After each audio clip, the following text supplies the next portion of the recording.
दिल्ली येथे नारी शक्ती वंदन अधिनियम आणि महिला आरक्षणाच्या समर्थनार्थ भारतीय जनता पक्षाच्या महिला मोर्चाच्या वतीने जोरदार आक्रोश आंदोलन करण्यात आलेले आहे। या आंदोलनाच्या नेतृत्वात केंद्रीय राज्यमंत्री यांनी केलेल्या तरी दिल्लीच्या मुख्यमंत्री यांची प्रमुख उपस्थिती होती। यावेळी मोठ्या संख्येने महिला कार्यकर्ते उत्स्फूर्तपणे सहभाग नोंदविला। लोकसभेचे महिला आरक्षण विधेयकाला काँग्रेस नेतृत्वाकडून आघाडीकडून विरोध झाल्याच्या पार्श्वभूमीवरती हे आंदोलन आयोजित करण्यात आलेले होते। आंदोलनादरम्यान काही भाजप नेत्यांना कार्यकर्त्यांना दिल्ली पोलिसांनी ताब्यात घेतल्याचे चित्र समोर आलेले आहेत।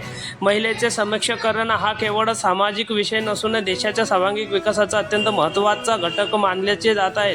अधोरेखित करण्यात आलेल्या आहे निर्णयामुळे महिलांना समान प्रतिनिधित्व मिळण्याची हीच या आंदोलनाची प्रमुख भूमिका मानली जात असून यावेळी बोलताना केंद्रीय राज्यमंत्री यांनी महिलांना एकजूट होऊन हक्काची मागणी करण्याचे आरक्षणाच्या संदर्भात बोलण्यात आलेले आहे।